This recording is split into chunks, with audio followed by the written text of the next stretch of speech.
something very, very different from others. So today we have a chit-chat session. Yes, it is not an interview and a chit-chat session. As you can see, we are privileged today to have companies of two poets on my right and left hand side. And you'll be more interested to know that they are not only poets, but they are having a lot of individualities. We have Mr. Gautam Das Gupta on my left hand side, and on my right side it is Dipak Mukhopadhyay, who is definitely a poet, a writer, and many more. You would be glad to know that Dipak ji is an IITian from Kharagpur. Yes, I also got my eyes open when I heard this, that an IITian writing poems, so that's quite interesting really. And he has been retired as a chief engineer in MCD. Engineer-in-chief, I'm sorry, in MCD. We will definitely like to know, sir, a lot about your life, your poems and everything. But I think Gautam Das ji, Gautam da, you are the right person to understand, because you are also majorly into poetries. And the best I know, yeah. Okay, Resmi, okay. Dipak da, আপনার এই যে বইটা range of James, এই বইয়ে আপনি একটা high spirituality একটা ব্যাকড্রপে রয়েছে আপনার। সেই স্পিরিচুয়ালিটিটাকে ব্যাকড্রপে রেখে পৃথিবীর নানান রকম কালার, নানান রকমের বৈষম্যের কথা, সৌন্দর্যের কথা, মনুষ্যত্বের কথা, পৃথিবীর বিভিন্ন সামাজিক অবক্ষয়, সামাজিক উন্নতি, এই ব্যাপারে আলোকপাত করেছেন এবং অনেক কবিতা আমাদের মনকে গভীরভাবে ছুঁয়ে গেছে। আপনি নিজে কিছু বলুন আমাদের। আসল কথা কি জানেন, এই যে স্পিরিচুয়ালিটির ব্যাপারটা, whether we all agree or not, spirituality is always inborn. Whether anybody agrees or not, but spirituality is in him. So there is nothing great in having a spirituality expressed in this book. It automatically comes. And as far as this book is concerned, this is my second book. The first book was also there. It was published sometimes in 2002, 2003. And if I'm not wrong, Dipak ji, your poems which were there in the first book have also been repeatedly published in this, yes, as well. In and this book, but that more book contained only about 6 poems. Right. This has got around, I think, 16 poems, 16 or 18 poems. Right. So those poems have been now amended and rewritten with certain corrections and changes. Sure. And in addition, certain new poems have been added. So that was written in 2002, and this has been published in 2013. So in between the gap is there about 11 years. So in 11 years I have also grown up. Some thoughts have grown up. আচ্ছা দীপক দা, এই বই পড়তে পড়তে এক জায়গায় আমি প্রচণ্ড nostalgic বোধ করলাম যখন আমি দেখছি যে আপনি পাটবাড়ির কথা উল্লেখ করেছেন। পাটবাড়ির সেই গুরুজিদের কথা উল্লেখ করেছেন, রামদাস বাবাজির কথা লিখেছেন, এবং তাদের সেই যে মানে অত্যন্ত উচ্চ মার্গের সেই স্পিরিচুয়াল ভাবনা, রাধাকৃষ্ণ কাল্ট নিয়ে, চৈতন্যদেবকে নিয়ে, নিত্যানন্দদেবকে নিয়ে। আমার সেই ছোটোবেলার পাটবাড়ি ঝুলন যাত্রা, ওই ব্যাপারে আমি এত নস্টালজিক বোধ করছি, আপনি এই ব্যাপারে যদি কিছু বলেন। পাটবাড়ির শ্রীপাটবাড়ি হচ্ছেন আমার গুরু আশ্রম, এবং চৈতন্যদেবকে আর আমি কি বলবো, I have mate people also. আজকাল এরকমও লোক দেখা যায় যারা ভাবেন নিমাই একজন, গৌরাঙ্গদেব আরেকজন, চৈতন্যদেব আরেকজন, আলাদা আলাদা ভাবেন। অতএব চৈতন্যদেবের সম্বন্ধে অনেকের ঠিক আইডিয়া নেই। তা সেই চৈতন্যদেব সম্বন্ধে যদি কাউকে ভালোভাবে জানতে হয়, তাহলে হি মাস্ট গো টু শ্রীপাট। তারা হচ্ছেন শ্রীপাট বাড়ির শ্রী চৈতন্যদেব নিতাই গৌর। তাদের নাম হচ্ছে ভজন নিতাই গৌর রাধেশ্যাম জপ হরে কৃষ্ণ হরে রাম, এই নাম নিয়ে তারা আছেন। এবং চৈতন্যদেবকে আমরা জানি তিনি অন্তরে শ্রীকৃষ্ণ, বাইরে Radha, incarnation of both Radha and Krishna in one body. তা এই হিসাবে তারা চৈতন্যদেব ভজন করা হয় এবং সেখানে ওনার নাম গান করা হয়। এবং সেখানে শ্রীপাট বাড়িতে শ্রী রামদাস অনেকদিন আগে থেকেই শ্রীপাট বাড়ি আসতেন। রঘুনাথ উপাধ্যায়, তিনি এই পাটবাড়ি হচ্ছে কলকাতার পূর্ব পাড়ে, গঙ্গা নদীর পাড়ে অবস্থিত, এবং আজ থেকে 500 বছর আগে স্বয়ং মহাপ্রভু, স্বয়ং চৈতন্যদেব ওখানে পদার্পণ করেছিলেন। এবং তখন রঘুনাথ উপাধ্যায়ের মুখোদ্গীর্ণ শ্রীমদ্ভাগবত পাঠ শুনে তিনি এতই আহ্লাদিত হয়েছিলেন যে সেই শ্রী রঘুনাথ উপাধ্যায়কে তিনি শ্রী শ্রী ভাগবতাচার্য এই উপাধি প্রদান। সেই থেকেই শ্রী রঘুনাথ উপাধ্যায়ের শ্রী পাঠ আজকেও বর্তমান সেখানে, এবং স্বয়ং মহাপ্রভুর পায়ের খড়ম ওখানে রয়েছে। স্বয়ং শ্রী রঘুনাথ উপাধ্যায় যে শ্রীমদ্ভগবত গ্রন্থ পাঠ করেছিলেন সেই গ্রন্থ এখনো রাখা আছে। তো মেরা my discussions with all the saints which I have admitted here in the first page, that these poems, these are drains of James, the name. James, that means nothing has been created by me. James were already existing, but they were existing in the heaven.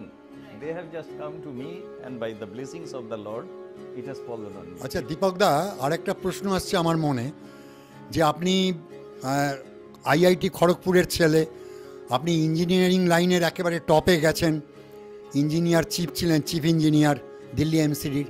এই যে প্রচণ্ড যান্ত্রিক একটা urban ব্যাপার, সেই জায়গায় বসে থেকে এই এত বছরের মধ্যেও আপনার মধ্যে এই মানবতা, এই একটা হাই এস্টিমড একটা স্পিরিচুয়ালিটি, আমি কি বলবো, একটা সাবলাইম প্যাশনের ব্যাপার আপনার মধ্যে, এটা কিন্তু মরে যায়নি ওই যান্ত্রিকতার মধ্যে থেকে। এই ব্যাপারে যদি আপনি কিছু বলেন। শুধু এইটুকু হচ্ছে যে যন্ত্র যখন চলে, যন্ত্রটা চলে কিসে? একটা তেল তো দিতেই হয়, পেট্রোল ছাড়া গাড়ি চলবে না। Machine cannot run without the fuel. তো that fuel is within us, আমাদের সকলের মধ্যে, আপনার মধ্যে, আমাদের মধ্যে একটা ফুয়েল আছে। সেই ফুয়েলটা কি? আমি সারাদিন চাকরি করতাম বটে, কিন্তু একজন আসতে, এখানে তার নাম লেখা আছে ফার্স্ট পেজে, নিহার দা। If you see this, Nihar দা, শ্রী নিহার দা, হিজ নেম ইজ দেয়ার। ইনি থাকতেন গোল মার্কেটে দিল্লিতে। আমি যদি রাত 9টার সময় অফিস থেকে ফিরতাম, উনি আমার বাড়িতে বসে থাকতেন এবং 9টা থেকে 10টা পর্যন্ত উনি আমার সাথে এই শাস্ত্র কথা বলতেন। শাস্ত্র কথা মানে পাঠের মতো সংস্কৃত লম্বা চওড়া শ্লোক বলতেন না। তার মর্মার্থটা আড্ডার মতো, যেরকম আমরা এখন থেকে আড্ডা মারছি, সেরকম চা খেতে খেতে উনি আমার কোনো গল্প শোনাতেন, পৌরাণিক কোনো কাহিনী, তার মর্মার্থটা বলতেন। And that use to give me lot of relaxation. এবং সেটা শোনার পরে I use two B totally free from all the tension.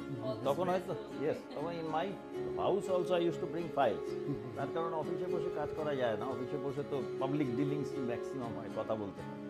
তো those files I use to see peacefully.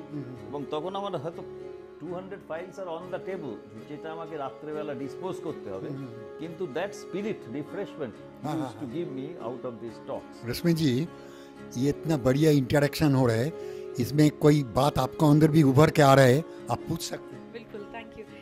मैं ये पूछना चाह रही थी दीपक जी कि जिस तरीके से, खैर आपसे पूछा गौतम दा ने भी कि इतना टाइम आपको कैसे मिलता था, बट इस पैशन को आपने इतने साल रखा, तो इसमें और भी किसी का योगदान रहा, जैसे आपके कोई और फ्रेंड्स, कोई और फैमिली, कोई ऐसी बुक जो आपने पढ़ी हो?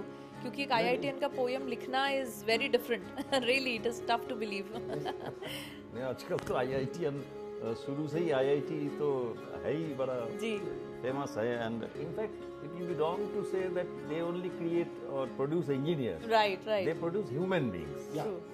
That is the main you have proved it, I would say you are an example who has we used to have a lot of subjects including psychology, humanity, not only engineering, right. So that was naturally a training given by the eminent professor, और उसका तो effect हमारा ऊपर है ही है। बिल्कुल। Plus सिर्फ जो सीपाट बाड़ी का साधु वैष्णव का ही इफेक्ट है, नहीं, आपका भी इफेक्ट है, उनका भी है, जिन लोगों से हम मिले हैं उनका है। And not only those pets, हमारा घर में आज as on date we have 10 dogs. Oh, is it? Great. Myself, I have only one daughter. Myself, my wife, my daughter, son-in-law of course there, and son-in-law's mother, they stay in their house. But along with that we have 10 dogs. तो family member के हिसाब से अभी हम क्या है, मियाँ बीबी है। बिल्कुल, बिल्कुल। But we have 10 dogs, and those 10 dogs are not highly branded. They are street dogs. Right. There is a poem here on street dog. Yeah, this is the poem on street dog. Right. So I have explained how this street, Sure. and not only that, আমি আপনাকে বলছি যে আমাদের ঘরে বিগলো ছিল, that is England breed, বিগলো ছিল এবং এরাও আছে। বিগলের সাথে তফাৎ হচ্ছে যে আমি একে যখন মেডিসিন দিই মুখের মধ্যে হাত দিয়ে দিই। আচ্ছা। হ্যাঁ, it doesn't say anything, no protest. Right. কিন্তু বিগল আমাকে তা অ্যালাউ করে। হ্যাঁ, it was very favourite to me, no doubt. Beagle একটা ছোট্ট পপি টাইপের হয়, হ্যাঁ, কিন্তু সে আমার এত মানে তাকে দেখলেই ভালোবাসতে ইচ্ছে করে, কিন্তু দ্যাট রিজার্ভেশন ইট হ্যাড। তো কিন্তু এরা কিন্তু তা না, টোটালি সারেন্ডার। আচ্ছা আচ্ছা, এই হচ্ছে। আর আপনি যদি এটা দিয়ে দেখেন এই গ্রন্থের মধ্যে, গ্রন্থের একটা কিন্তু আমি একটা স্কিম নিয়ে এটা এসেছে, নাথিং অফ মাই ওন। এটা আমাকে কেউ বলে দেয়নি যে স্কিমটা এরকম হবে, এরকম হয়ে গেছে স্কিমটা। হ্যাঁ, আচ্ছা, এখানে দীপক একটা প্রশ্ন আছে আমার। এই রেইনস অফ জেমস, এখানে জেমসগুলো যে পড়ছে সে তো বিভিন্ন ধরনের জেমস, সেটা মানে আমরা ওই ইন্টেলেকচুয়ালি যদি ভাবি, সেই জেমসের মধ্যে স্পিরিচুয়ালিটিও আছে, হিউম্যানিটিও আছে, প্যাশনও আছে, হ্যাঁ, তারপরে সোসাইটির যে সমস্ত অবসিন ব্যাপারও আছে সেগুলোকেও আপনি আলোকপাত করেছেন। আপনার অনেক জায়গায় সেই প্যাট্রিয়টের ব্যাপারও এসছে, ওখানে আমি দেখেছি কিছু কিছু বিচ্ছুরণ। এই ব্যাপারগুলো, এই যে বাইফার্কেশনগুলো আলাদা আলাদাভাবে কবিতাগুলো মুক্তার মতন জ্বলে উঠেছে, এটা আপনি কি করে করেন? না, এটা সে বললাম তো, ওই এগেন করিটরি কিছুই না, কলম নিয়ে বসি কাগজের সামনে, তখন মানে রসায়নটা তৈরি হয় ভেতরে আর কি, ওটা থেকে আসে। এখন এটা আমি তখন এটা ভেবে বসিনি যে this book will start with the Guru and it will end with back to immortality. Spontaneous ব্যাপার আর কি, এটা কিন্তু আমি ভেবে করিনি, যখন করা হলো তখন দেখলাম যে এটা একটা নাইস সিকোয়েন্স হয়ে গেছে। দেবকদা, উই আর হিউম্যান ইফ, এই যে কবিতাটা, এই কবিতাটার কিছু লাইন পড়ছিলাম আমি, যেমন see the animals that are superior more than the human bodies, the cow dung is used to sanctify the house. In Indian villages and cities the milk of animals like goats and cows can only be used in God's food. The tree gives fruits, flowers and shadow, doesn't resist if we cut it for wood. এটা পড়ে আমি একটা জিনিস দেখছি যে আপনার আলাদা আলাদাভাবে এই যে বিচ্ছুরণ, এর মধ্যে অনেকগুলো সুন্দর ব্যাপার আপনি এনেছেন, কিন্তু প্রত্যেকটার থেকে স্বতন্ত্র। এই রসায়নটা এটা আপনি কিভাবে আনেন? না, এটা সেই বলছি যে এই কথাটা আমি অনেকদিন আগে শুনেছিলাম। মহাপ্রভুর একটা হচ্ছে শিক্ষাষ্টক, হ্যাঁ, 8টা শ্লোক আছে, তার মধ্যে একটা শ্লোকের বাংলা হচ্ছে যে বৃক্ষ যেমন কাটিলেও কিছু না বলয়, শুকাইয়া মরে তবু পানি না মাগয়। আচ্ছা আচ্ছা আচ্ছা, এই যে ট্রিজ, সে ট্রিজ গাছ আমাদের ছায়া দেয়, ফল দেয়, সবকিছু দেয়, এবং তাকে কাটলেও সে প্রোটেস্ট করে না, জলটাও চায় না, শুকিয়ে মরে যায়। এখন সেই আমরা যে বলি, আমাদের কাছে যদি কেউ জল চাইতে আসে, আমরা অনেক সময় তাকে ভেবে হয়তো কি জানি কি একটা লোক, জল কিরকম লোক হবে, সিচুয়েশন বুঝে আমরা তাকে হয়তো জলও দিতে চাই না, উই ফিল প্রাউড। আমরা মানুষ, একটা রাস্তা দিয়ে একটা কুকুর যাচ্ছে, কোনো কাজ নেই, কুকুরটা চুপচাপ বসে আছে, কিন্তু দেখবেন অনেক সময় একটা লোক তাকে একটা পাথর দেবে উইদাউট এনিথিং, কুকুরটা যে কামড়াতে এসছে তা না, but even then it will disturb because he is a man and that is a dog. হ্যাঁ, रश्मि जी, आपको कैसे लग रहा है ये? सर देखिए, बहुत ही it is a absolute matter of pride that, and these are very small things but very deep. It is completely enlightenment, I would say. Spiritualism का होना, जैसा आपने कहा, that it is in everyone, but who recognises is, that is the success. Spiritualism, I must say that, you see, I read one interpretation of Srimad Bhagavad Gita. Gita doesn't say that you leave work. Absolutely not. संसार नहीं छोड़ना है, family नहीं छोड़ना है, then who will, how this world will run? कर्म प्रथम है, ये तो कहा ही जाता है. कर्म फल को छोड़ना है, कर्म नहीं छोड़ना. बिल्कुल. Don't leave the work. Leave the, always doing the work for a result. That is not good. Absolutely. Do the work for the enjoyment of the work. Like there is an example. দুটো class একটা স্কুলের দুই দল football খেলছে, এক দল আরেক দলকে হয়তো 6 গোলে হারানোর পরে আবার দেখা গেল দুই দলই গলাগলি, খুব হইহল। বিলকুল বিলকুল। আর আমরা জানি যখন ইস্ট বেঙ্গল মোহনবাগান কোনো আমাদের লিগে খেলা হয়, খেলার রেজাল্ট নিয়ে মারামারি পর্যন্ত লেগে যায়। আগেকার দিনে সোডার বোতল ছোড়াছুড়ি, কারণ দে আর ওখানে খেলাটা উদ্দেশ্য না, ওখানে খেলার ফলটা উদ্দেশ্য।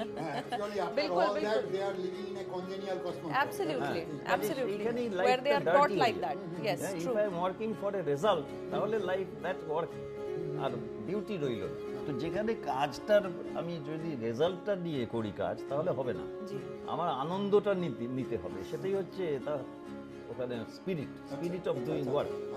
তো দ্যাট সর্ট অফ থিং, একটা মানুষকে দেখতে হবে যে মানুষ অ্যাকচুয়ালি কিন্তু হি ইজ হেল্পলেস, মানুষকে দাঁড় করিয়েছে মানুষ বলে আমরা যে কাজ করতে পারছি because of our environment. Very true, very true, ऐसा ही है। এখন এখানে যেটা বলা হচ্ছে সেটাই ওখানে বলা, যে আগেকার দিনে, এখনকার দিনে ইলেকট্রিক ছেড়ে দিন, একটা মানুষের দেহকেও সৎকার করতে গেলে আমার, মানুষের মৃতদেহ সৎকার করতে গেলে আমার একটা বৃক্ষের মৃতদেহ দরকার হয়। হ্যাঁ, বৃক্ষের মৃতদেহ ছাড়া সৎকার হবে না। ঘরকে শুদ্ধ করতে গেলে আমাকে গোবর দিতে হবে। হ্যাঁ, তো সেই দিয়ে আমাদের বুঝতে হবে যে হোয়ার ডু উই স্ট্যান্ড। আমাদের নিজের যদি অহংকার না থাকে তাহলেই আমরা দেবতা স্থানীয় হব, আর অহংকার থাকলে পরে আমরা অধম হয়ে গেলাম। ইনফ্যাক্ট আমরা যদি দেখি আমাদের হেরিডিটি কি, we have come from animals. Apeman was not a man, apeman was an animal. আমি একটু এই বইয়ের সম্বন্ধে জানিয়ে দিই যে এই বইটায় যেমন ফার্স্টের এই guru, what is the job of a guru? Guru is, খুব ডেপথে গেলে পরে গুরু তত্ত্ব ব্যাখ্যা করা সাংঘাতিক ব্যাপার। গুরু তত্ত্ব ব্যাখ্যা করা যাচ্ছি না, হ্যাঁ, কিন্তু এই কবিতাতে সেটা খুব সিম্পল ভাবে এক্সপ্লেন করা হয়। Like I'll read the first stanza. Like someone in a room, beyond one wall flows a holy river. You are in one room, but beyond one wall flows a holy river. It has a closed wooden window, which he opens never. Closed, he opens never. Another wall, another with open window faces a filthy pond. Of the pond he knows, about the river he is unaware. About the pond he knows. The poor man uses the pond for everyday bath and suffers from ailments and fever. যেমন এটা হচ্ছে আমাদের অবস্থাটাই, এদিকে গঙ্গা ওদিকে ফিল্থি পন্ড, আমরা ওখানেই স্নান করছি। এখানেই আপনার উত্তরণ যে আপনি একটা ওয়ার্ল্ডলি ম্যাটার থেকে সেই সাবলাইম থটে চলে গেছেন। What is the job of guru? Here, God sends him. God cannot simply sleep. এটা গডের দায়িত্ব আমাদের সবাইকে কিন্তু উদ্ধার করা। That promise he has given. তা গড যখন দেখছে যে I am taking bath only the filthy pond, what God does, he is merciful to everybody. God sends him holy books and scriptures that mention of the pious river. একটা বই, ধর্মগ্রন্থ। But he is so busy in his daily routine that to look at these he does not bother. আমি তো মানুষ, আমার কাজ আছে, আমি ওটা পড়ছি, দেখছি না, ওখানে লেখা আছে ওই দিকে আছে গঙ্গা নদী, তবু আমি পড়ে দেখছি না। God then asks a saint to tell him of the sacred stream. He does not listen him either. একটা সাধু পাঠিয়ে দিল, সাধু বলল আরে বাবা তোমার ওইদিকে গঙ্গা নদী আছে, ওখানে স্নান করো। আমার শোনার সময় নেই তাকে।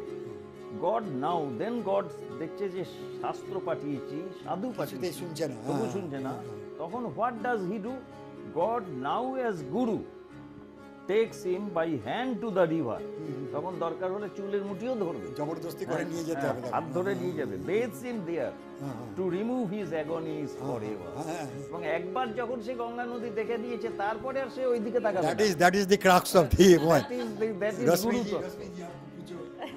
नहीं सर, आपने तो बहुत ही आसानी से एक्चुअली ये बता दिया, और बिल्कुल ठीक है कि इंसान को समझाया जाए वो नहीं समझता, जबरदस्ती उसके साथ कुछ किया जाए तो वो कहता है ओके दिस इज राइट। और इसमें और एक जो इनर सेंस है that Guru is the person, nothing but God himself. Absolutely, ambassador of God, for sure. God as guru, no, not ambassador of God, as God only. Right. If you see guru, you did not probably see God also.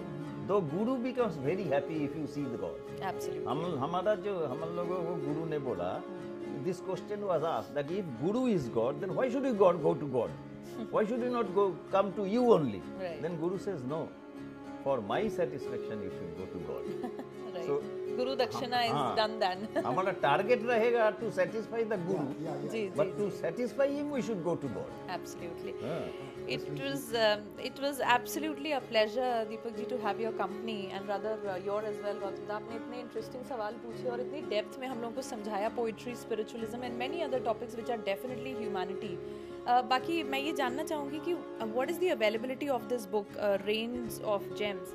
Because the youth, I think we all should definitely spare some precious time of our daily routine as we should see Ganga as discussed. So what is the availability of this book? Where we can get it? Like the So publisher? You see, this publisher of this book is a famous Partridge Publishing, Right, so which you is a all can- penguin company. Right, okay. So you all can see this is the publisher, Petridge, and we can get the books from there. And From there is there any- and just in Google, if you type Rains of Gems and search, right. then you can always get lots of Amazon.com is there. Amazon.com, right, okay. So all these So the publishers. soft copy is also available. So Yes. people who do not like hard copies or maybe putting books in their shelves, they can always have e-books in their iPads Yes, or yes, in laptops, Kindles. and they can definitely study. Yes. Otherwise, I have given my number also Right. and my mail ID also. So they can always contact me, Definitely. and the availability of the books I can tell them. Sure. So everything is written very clearly here in the first 2 pages, Right. and this is So Deepak ji, any message you have for the youth, maybe? but for the youth. There is one good poem on your birthday. Right. Yeah, this is what they should read actually. This they should write. No, because these days it is completely abolishing youngsters. I would say they are completely out of poetries. That's what the observation is. They are more into movies or discs or whatever, you know, which does not leads anywhere. What I believe. Yes. So reading something is obviously, you know, you're inculcating good things, spiritualism, humanity in you. So reading is definitely a good habit. And we would request all of you, as said before, that once you should read this book, and I'm sure there will be lots that you will learn. Once again, I'll tell you one thing.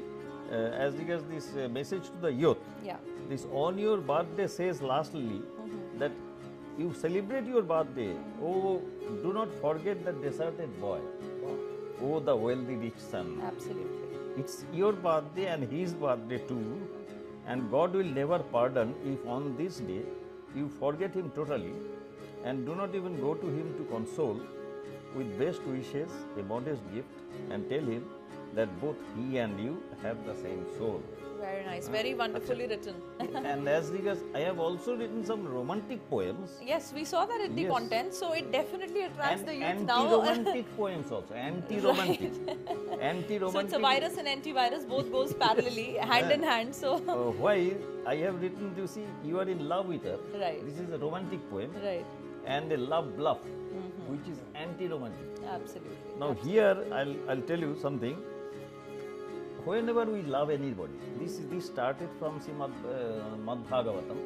Even the first lady of the world, he was married to a saint named as Kardam. So when that she was married to a saint, the Saint Kardam. So her father was Swayambhuva Manu. Swayambhuva Manu was discussing with Narada and was telling the merits of the Rishi, that Kardam is so handsome. Satarupa Devi, the first lady, she heard it from behind the curtains that her would-be husband is very handsome, very knowledgeable, a highly devoted soul.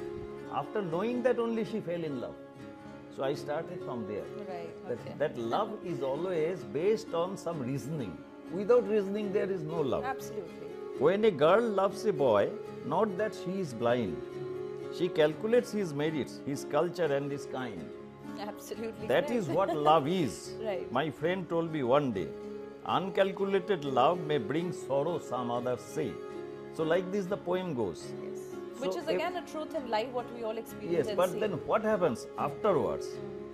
And if that day comes, we see what is love actually in our 2 days. A person who will satisfy my ego, I'll love him.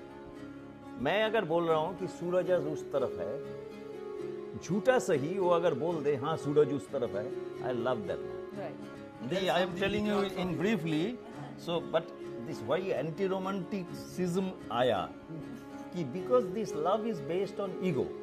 So, if that day comes when one finds that his partner does not possess the choices similar to his any longer, the so-called love, it is a so-called love, vanishes. Right. Absolutely. And even if they remain in family terms, staying together becomes a routine, like actor and actress in their arms. Very true.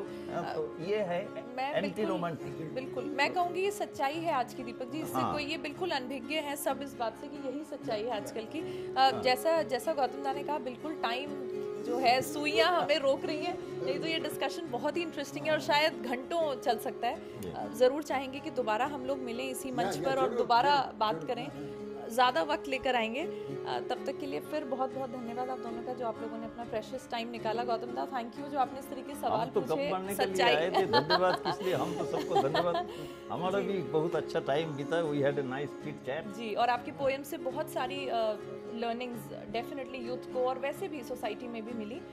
Thank you very much. तो आप सबने देखा और आपसे फिर ये गुजारिश है कि एक बार आप ये बुक रेन्स ऑफ जेम्स ज़रूर पढ़ें, और इसकी अवेलेबिलिटी जैसे कि बताई गई है, ये पैट्रिज ऑथर्स हैं, पैट्रिज ऑथर्स हैं, और ये ई बुक में भी अवेलेबल है। So you can always type it in Google, you have no reason to escape out of it, so read it for sure. Thanks for your time, thank you.